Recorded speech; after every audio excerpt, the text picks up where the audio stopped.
खुद से भी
myself, Babita Kukreja, and I work at Newark Public School as a department chairperson, supervise math and science department.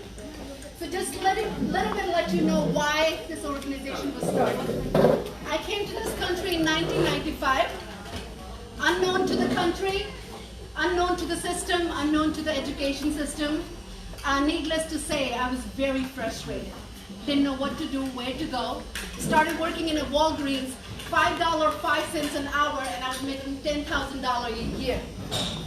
I just knew that it had to change because I refused to accept it. Being a woman of color, and being an immigrant, I knew if I had to change this, I had to work harder beyond an average person. I don't know what's going on with the speaker. That's not working well with me. Good, thank you. So I knew I had to work harder than that.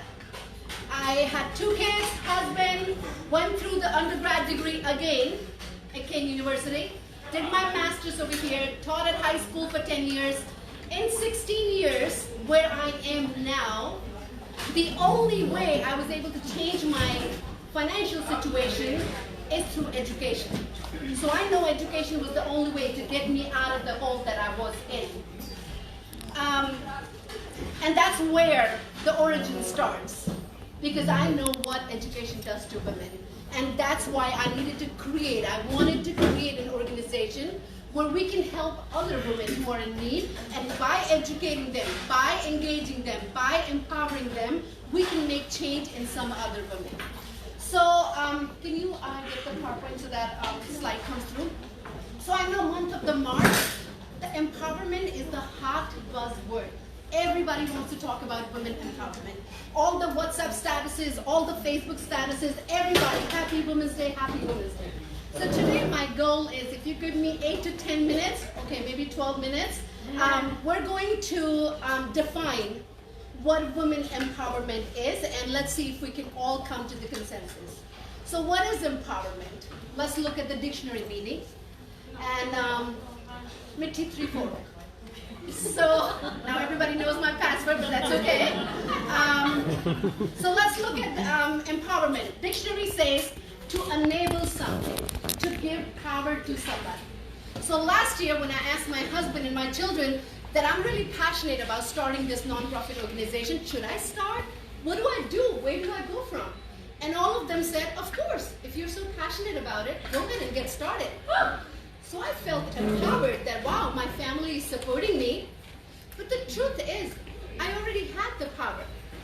And the key is, I had to realize that I have the power. You know, when somebody supports me, my life becomes beautiful and I feel empowered. But then the question is, what if someone doesn't support you at home? What if someone restricts you from making your dream into reality? What do we do then? That's going to be another session. However, all I'm going to say at this moment is someone supports me, my life is beautiful. But if no one supports me at this phase of my life, I am determined to make it beautiful no matter what. So this is empowerment for me. So but then people could say, okay, like who needs to be empowered? Who needs to be empowered? Rich people, poor people, educated, uneducated, women, abused, men. We all need to be empowered to a different degree, to a different magnitude, maybe in different directions over here. Okay, someone can say, why do I need to be empowered? What's the point? I'm living a great life over here. Why do I need to do that? We all have to be aware to know that I need to be empowered. So let's talk about awareness. What is awareness? Awareness talks about knowing what's going on around me. But self-awareness is realizing what's going on within me, what I'm doing, and why I'm doing it. So I need to be self-aware. Another person could say, well, what is going on? Why do I need to be self-aware? I have great life going on, great house, great family, great financial position. Why do I need to be self-aware? Self-awareness is the foundation of social emotional learning and mature adulthood. And there is a huge connection between social awareness and empowerment. So if you can go to the next screen, self-awareness, the next one. There's social emotional learning. If you haven't seen it yet, social emotional learning competencies, we have 5 components, and we talk about a lot in the school system. So today, my goal is to connect one of them, and one of them is social awareness. And one of the subcomponents of social awareness is empathy. Today, my goal is to connect empathy and women empowerment. Today, I want all of us to look at empathy, kindness, and non-judgmental from a different perspective. So let's try that. I'm going to take an example of social media. We all have Facebook accounts.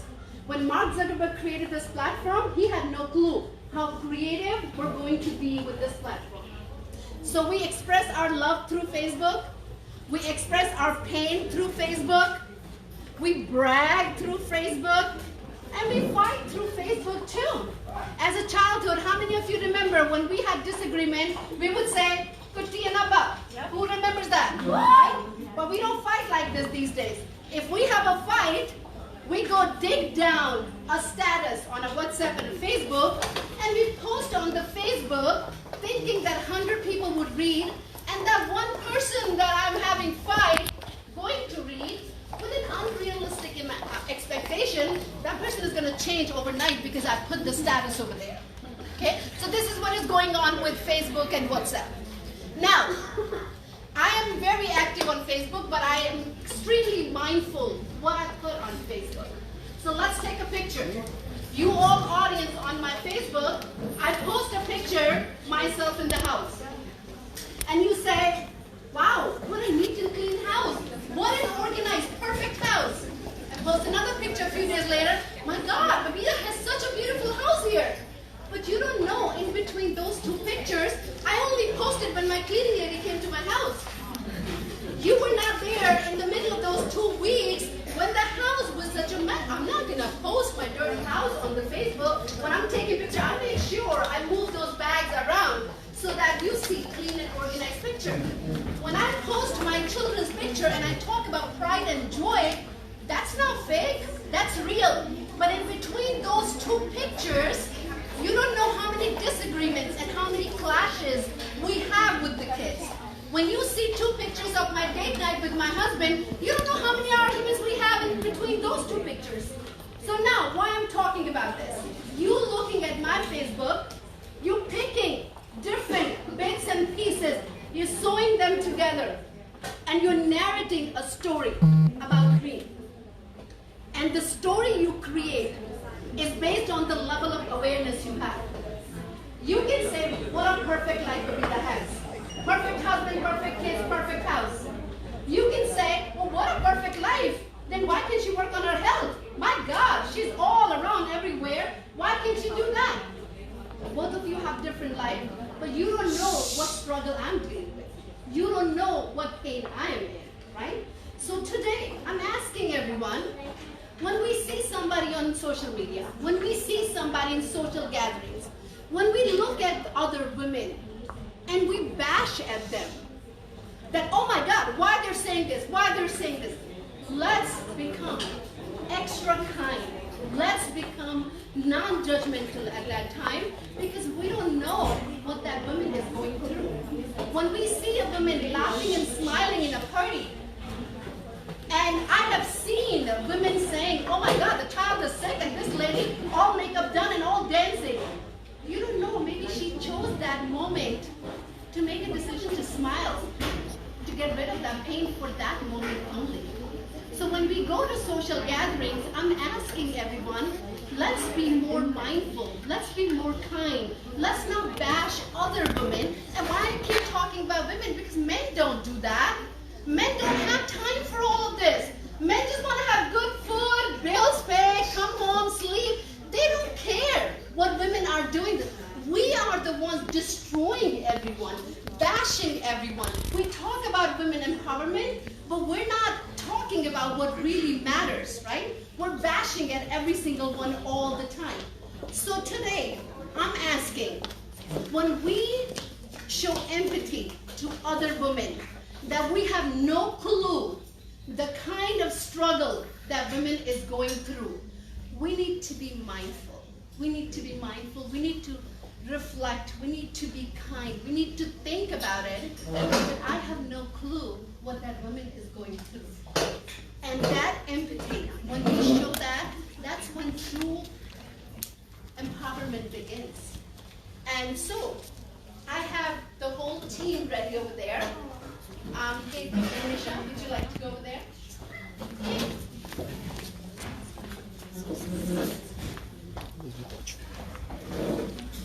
I'm going to ask my team to come up on the stage here and stand in a semicircle.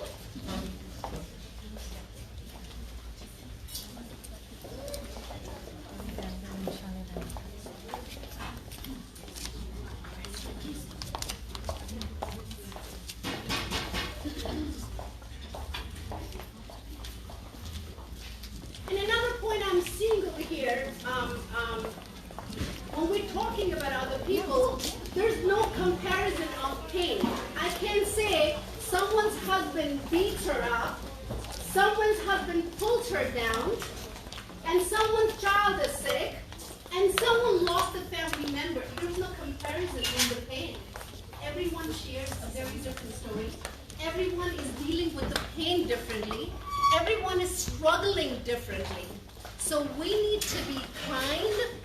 We need to not bash at other women. As my team is standing over here, I'm going to request everyone, wherever you're sitting here, if you can please stand and hold hands of whoever's to your left and right. Wherever you are, we're trying to form a circle quietly. Wherever you are, I would be the last person, and whoever's standing here, you can hold my hand. If we can have a full big circle, people can move.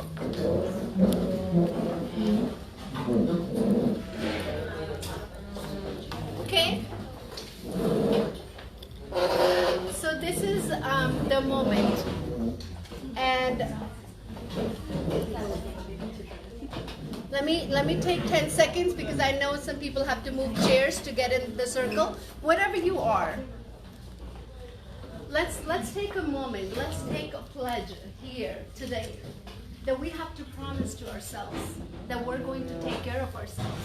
We're going to take care of our mind, body, and soul, because this is the only way we're going to be available to our loved ones to take care of them. And moving forward, let's take a pledge to never bash at other women, because you don't know what that woman is struggling for. Just because at that moment you see the woman is laughing and smiling, you have no clue. We have no clue how much pain that woman is hiding for. And we have to teach our daughters that the only way to be successful is to support other women, not to criticize. And if we modeled enough to our daughters, one day, I'm such a firm believer in that our daughters will become the women who would know for sure the only way I can move up is when I support and hold hands of other women. So thank you guys for putting such a collective force and creating a positive energy. Something happens in school level, we do this activity multiple times. Something happens when you hold hands and you get into this tone and you create this positive energy. I'm hoping this will leave an impact on us. And we would be extremely mindful next time we talk about another woman who is struggling. So thank you for being here. Thank you for supporting us. Thank you for supporting the women who have no clue and who have no other way to say us thank you, but we are doing it to help some other souls at some other part of the world. Thank you on behalf of my whole team. Love you all.